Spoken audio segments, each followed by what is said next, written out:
Hello and welcome to section 1.3 on relevant donors and funding programs. Here I'm going to introduce you to a selection of donors and their programs, funding programs, which are active in the field of sustainable development, financing projects that have to follow professional management approaches.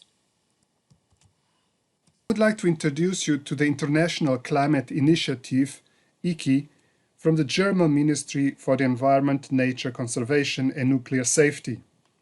The ICI program is a key element of Germany's climate financing and the funding commitments in the framework of the Convention on Biological Diversity.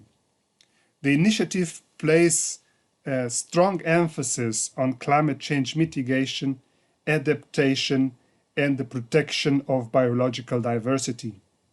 The efforts provide various co-benefits, particularly the improvement of living conditions in the partners of the Global South.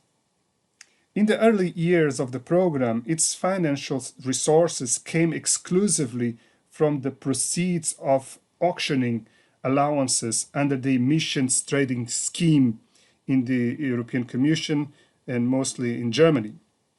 To ensure financial continuity, further funds were made available in the last years through the Special Energy and Climate Fund. Both funding mechanisms are now part of the Federal Ministry's regular budget.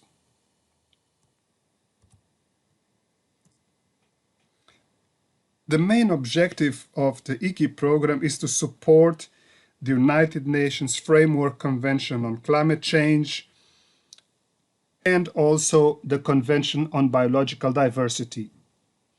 The type of funding by ICI pretty much addresses the same types of interventions as the IUCN that we have seen before. But the focus is much more on the implementation. So the focus of IUCN and also on the ICI program, they are very much on the implementation of real measures on the ground, on nature-based solutions, and not so much on research. So this is really implementation of knowledge that is already available for the direct benefit of local populations.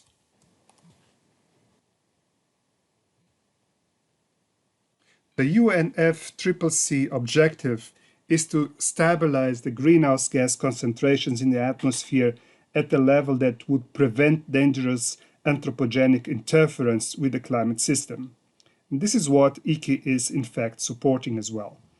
The framework sets non-binding limits on greenhouse gas emissions for individual countries and contains no enforcement mechanisms, in fact. Instead, the framework outlines only how specific international treaties, called protocols or agreements, may be negotiated to specify further action towards the objective of the UNFCCC. The most prominent example in the last years is the Paris Agreement. In the agreement, parties to the UNFCCC have been able to convert their intended national determined contributions into the national determined contributions of the Paris Agreement. So the Paris Agreement provides a binding multilateral framework for climate-friendly transformation of countries and the world economy. The ICI's priority in this framework is to provide effective support to partner countries in implementing these national determined contributions of the Paris Agreement, both in the climate mitigation and in the adaptation front. The other priority of the ICI program is, like I said before, to help partner countries to achieve the HE targets of the strategic plan from 2011 to 2020 of the Convention on Biological Diversity in order to counter the dramatic loss of biodiversity worldwide.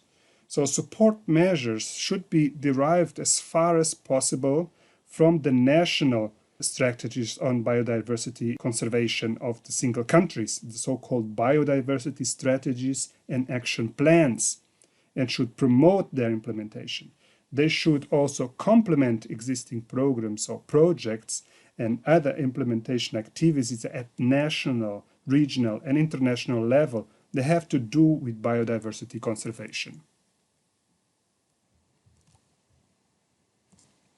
So why is this an interesting institution for our lecture? It is a very interesting institution or a very interesting donor because it really follows as well a very concrete project management approach. They follow the results-based approach for project or program planning and monitoring in the International Climate Initiative.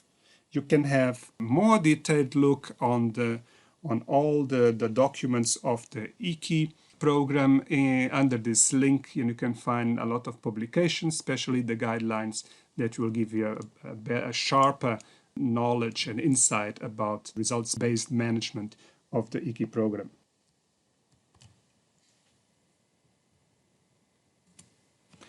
The result-based management approach of the ICI program can be seen in this figure in a nutshell.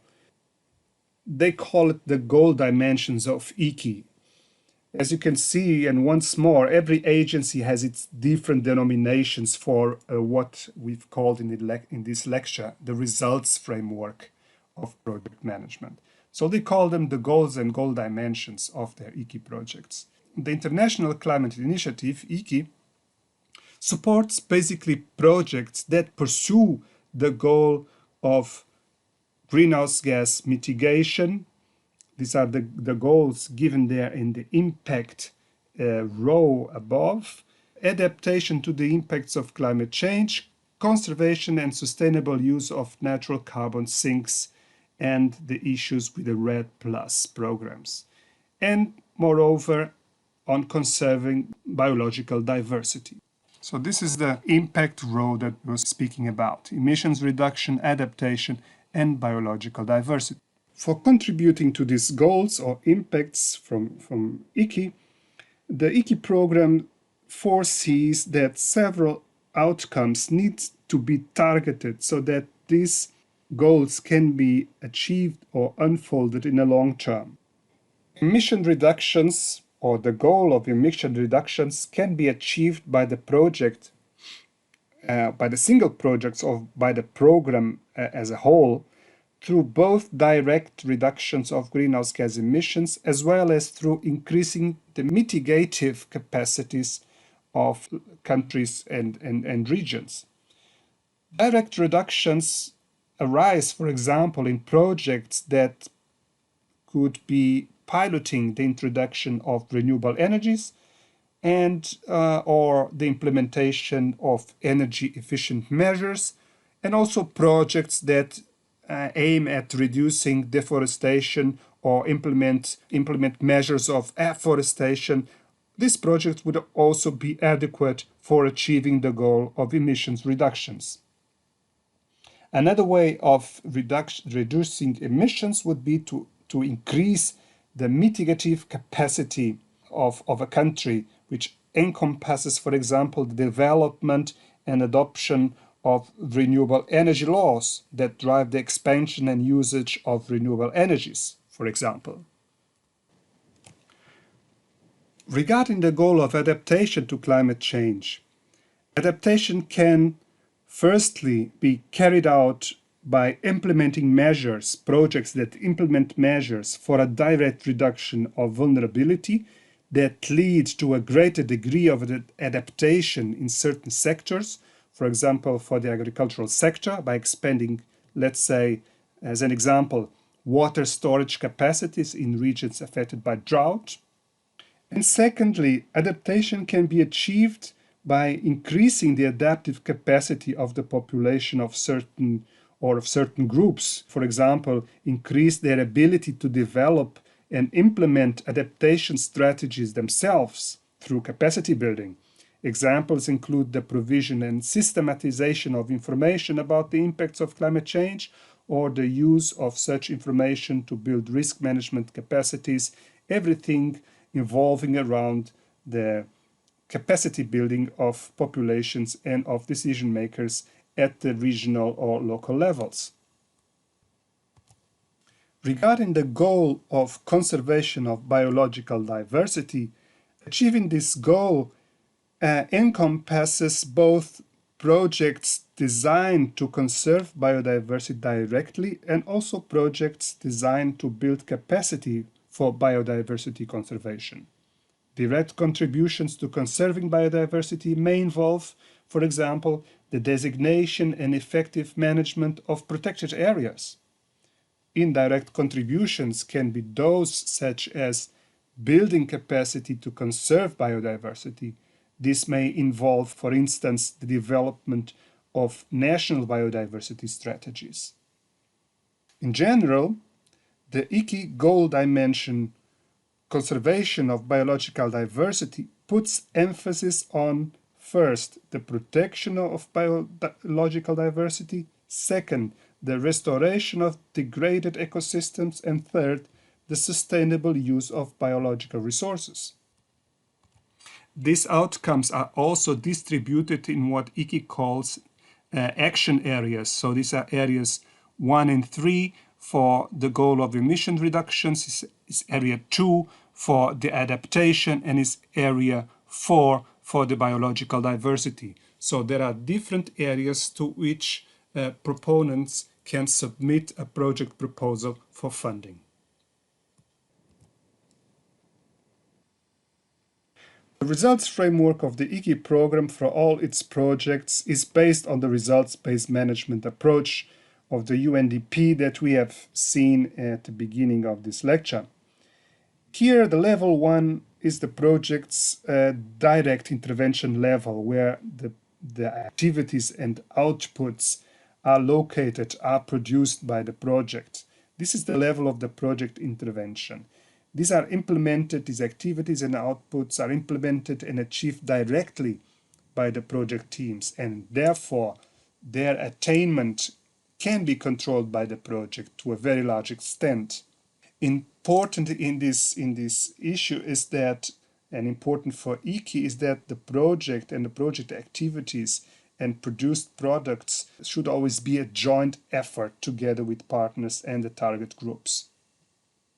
Outputs should be equipped in the project proposal with work packages. That's normally how it works. You have a work package of activities that produce a certain number of outputs, which clearly demonstrates how activities linked to the achievement of these outputs, as implied in the results chain that we can see in this figure.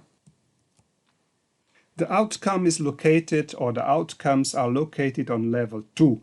This level describes for ICI the intended effects of the project on its environment, in other words, especially on the target groups of the project.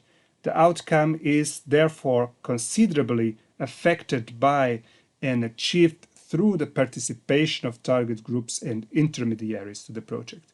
The project is not able to exercise complete control over the behavior of these target groups and intermediaries for achieving these outcomes, and consequently cannot fully control the achievement of those outcomes.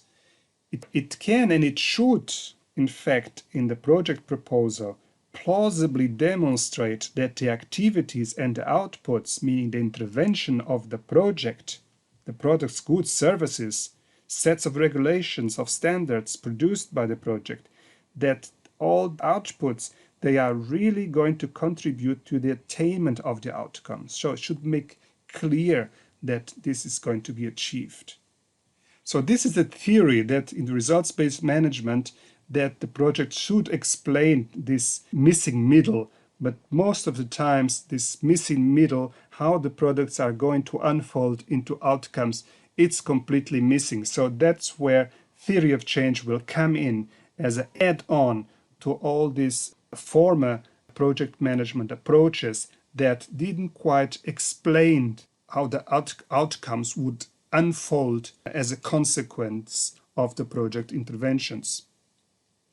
The impact is located on level 3 for the ICI program. The impact is also another name for all these very long-term and very high goals. For ICI, it cannot be assumed that the impact is brought about solely by the ICI project or even the program. Since the results chain from projects and programs activities to the impact is very long, if the impact is a very high one, many other actors may play a role here on contributing to this long-term goal, and there is generally no requirement at the IKI program and funding projects to quantify these very high project goals.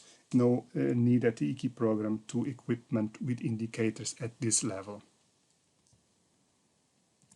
Last but not least is also to refer that, of course, the IKI program is as well framed within the Agenda 2030 and also the Sustainability Development Goals.